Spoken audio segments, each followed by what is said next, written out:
Good morning. Right now, you're sitting in the middle of my area of responsibility. I'm the co-director of Camp B, but I'm not going to talk so much about Camp B this morning. I'm going to talk about you. You know how many people it takes to make Camp B look as beautiful as it is right now? A lot of people. How many people did we have come here to help Joe and the staff maintain the camp? Not enough. So, where's my slide with our job description?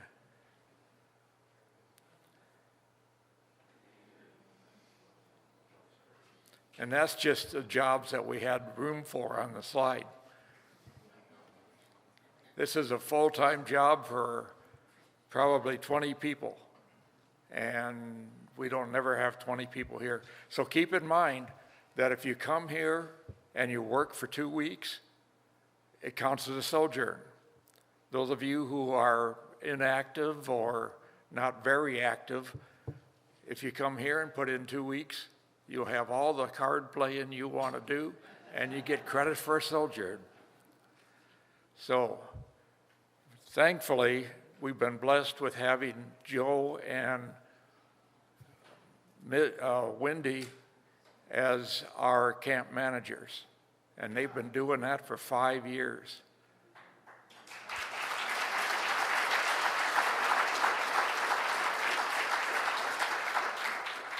Where is Joe?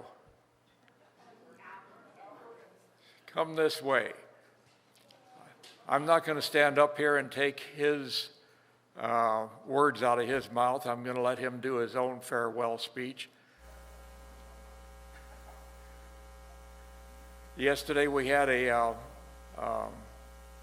town hall meeting, and everything I was going to say about Camp B pretty much got said during that. So I let Joe do his thing. I don't have a farewell speech. I may give you a synopsis and maybe some thoughts about the future, but and Wendy and I don't do this job alone. Harold and Deanne, please stand up. Come on.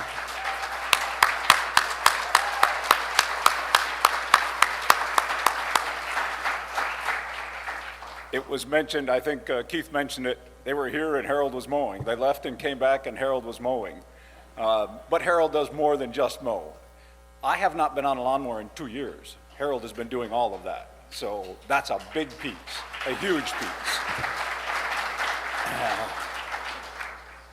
But there are others throughout the year. I just want to mention a few in this past year.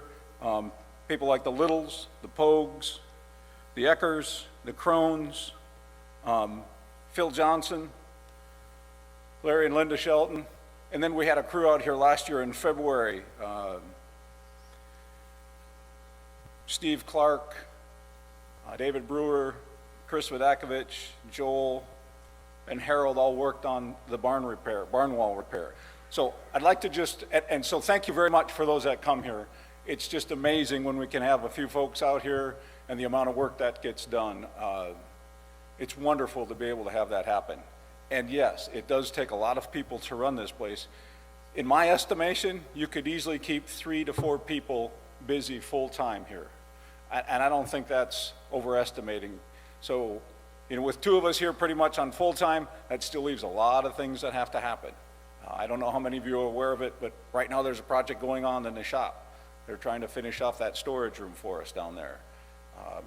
So I want to run down through the year and give you just a brief run of what's happened over this past year.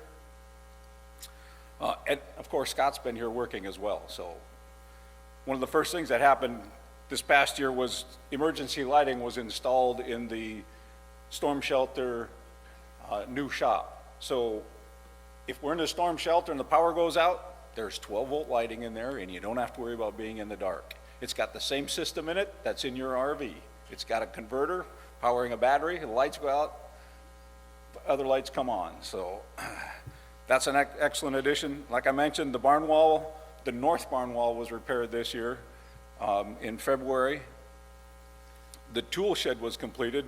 As you know, last year during workshop, it was built and the shell was put up. When the guys were here doing the barn wall, they also got started on the siding. So Harold and I were able to finish the siding on that. And then the Littles painted it for us, late spring, early summer. So that was wonderful. And then a part of the storm damage that got repaired this spring as well was the large load center in D2 that was damaged by a tree. Scott took care of all of that as well and repaired all of those things. And then I think it was last year, right during workshop or just after, no, it was during workshop, the Kawasaki mule we had decided to start spitting oil. And we tried to get it repaired, and it was going to be too costly to repair. And so the co-directors approved a second Kubota side-by-side. So that was one of the early purchases we made, was that second Kubota.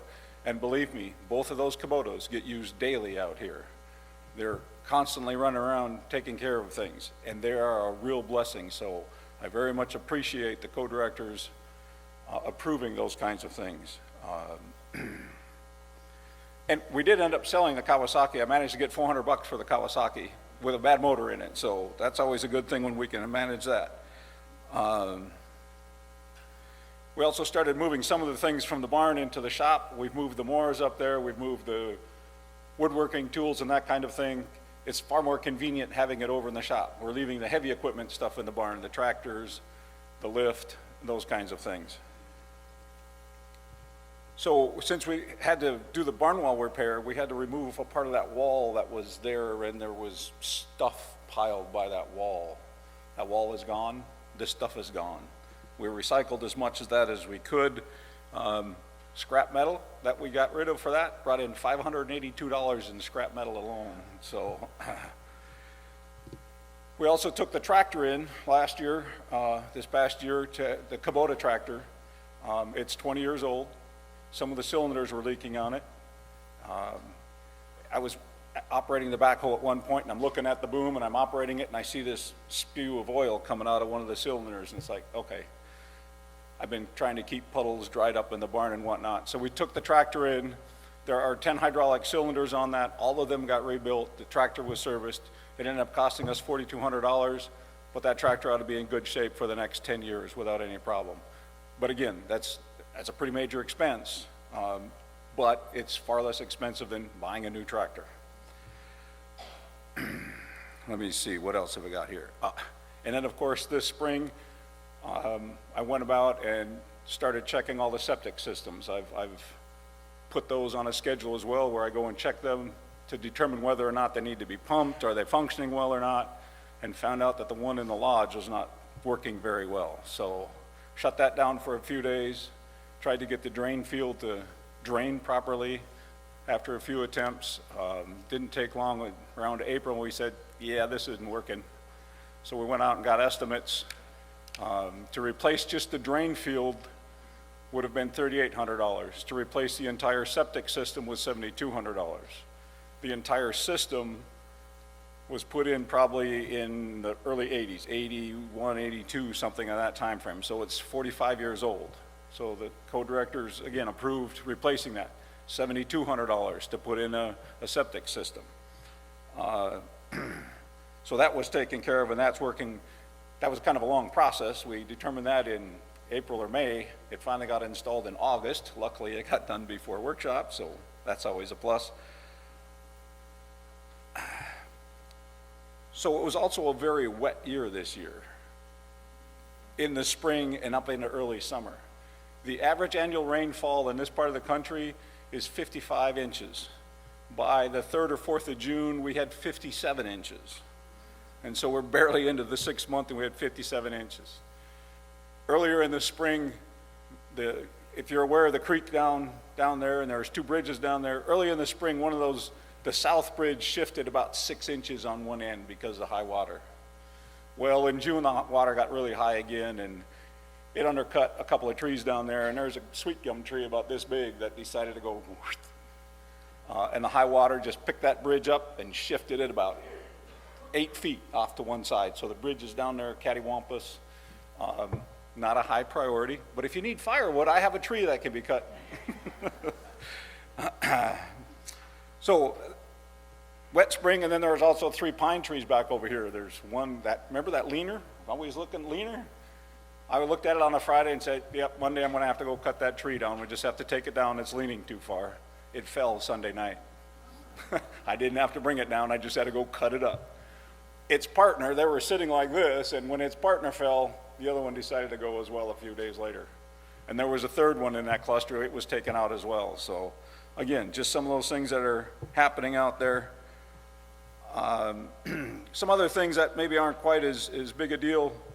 The shower stalls in the restrooms, the shower stalls were updated. We painted the floors and put some new mats in there and that kind of thing. So those are looking great. And then of course, with all the mowing we do, the bad boy mower decided it wasn't going to function very well. One of the hydraulic drives went out on it. We just spent $1,100 last year on it. It would be another almost $1,100 just for the one drive. The mower is 10 years old. It has 980 some hours on it. So they approved purchasing a new one this fall. I did manage to find a deal, and we got a dealer cost on a new lawnmower. So we do have a brand new full commercial lawnmower to be using this fall and into next summer. So $12,000 dealer cost for a new lawnmower. It is a better one than the bad boy was. It has much better frame underneath of it to protect it better, so hopefully we won't have those kinds of issues with that. Let me see. I mentioned the 3 pine trees, and then there's always things like water leak. The roots finally got thick enough and broke a couple water pipes. Took us, 4 or 5 days to find that water leak? In the meantime, the water usage keeps creeping up. So, and then I got the air conditioner guys out here in preparation for workshop. They come out here and check everything out, and one of the units in the lodge wasn't working. And it's original to the building. Again, 80 or 81. $8,800 for a new air conditioner. And I bring those things up so you understand that there's a lot of money being spent, but we don't want to do without air conditioning or septic systems, those kinds of things. So there's always things that are going on, and all of those things must go through the approval of the co-directors. Those aren't things that I can decide. My limit is $700. That's all I can spend on a single item, so as stipulated by the policies. So that's kind of a rundown of this year. And oh, by the way, if you didn't notice, I just had the AC guy out here again 15, 20 minutes ago. The air conditioner back there wasn't quite running right. So always things going on, and I'm thankful for all those people that are helping us. And I failed to mention that Deanne and Wendy and the ladies, when they're here, do a wonderful job of taking care of janitorial things. There's always cabins to take care of. Yes, please give them a hand. So I'd like to think that we've got the camp sitting in a pretty good position. I think all the equipment and rolling stock is sitting in good condition moving forward. Hopefully we won't have any huge expenses coming up, but we all know how that goes. Satan and Murphy just love to run rampant. Some things to look at coming in the future, just so you understand that just because we did all those things, there are still other things to be done. There's some issues with the lodge wall, the west lodge wall, where there's some rotten deterioration that are going on that need to be repaired. The parking lots and the roads are going to need to be recoated at some point in time. Some of the buildings are starting to get to the point where we need to start looking at getting them repainted. If nothing else, at least the bottom 2-3 feet, because the water splashing on them, etc. The lodge doors, there's 3 sets of double doors on the lodge that are deteriorating. One set of doors is going to be somewhere on $1,000 to $1,200 just to replace one set of doors.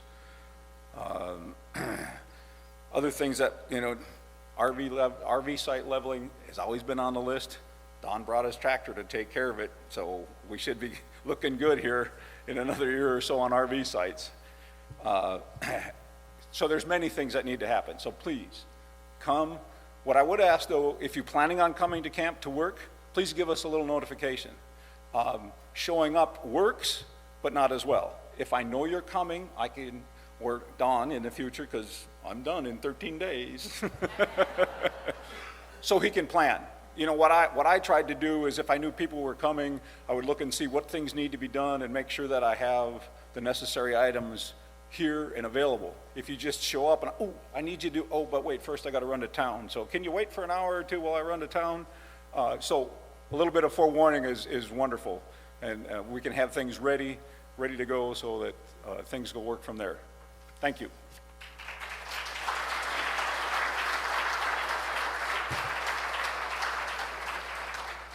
I really don't know how Joe has survived for the last 5 years. One other point, though. If you wonder why things aren't getting done sometimes, you remember that toolkit they gave me? How do I get anything done with that toolkit they gave me? Oh.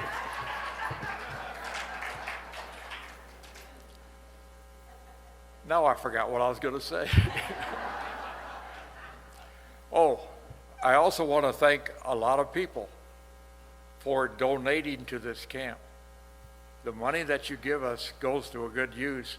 There's a lot of things that we can't do. Joe can't do, I can't do, none of us can do because we're not licensed. You can't touch a sewer system without the proper license and permits, and you can't touch an air conditioning system without the proper license. And you know, there's a lot of things we can't do, but there's a lot of things we do and we really don't want to do, but it's part of the job. Talking about jobs, this is the last time you'll see me up here.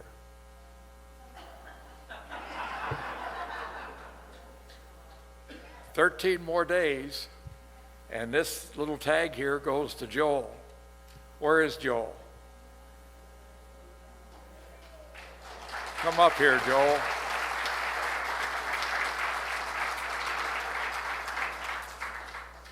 Joel has his own camp manager couple, and I'll let you talk about them and what you're planning on doing in the future. All right, thank you. You got it. Well, first off, I'm humbled at having been selected for this position. Scott, don't run off just yet. You're not done yet. When I was first approached about filling this position, it had to enter my mind, you know, what qualifications do I have? Am I capable of doing this?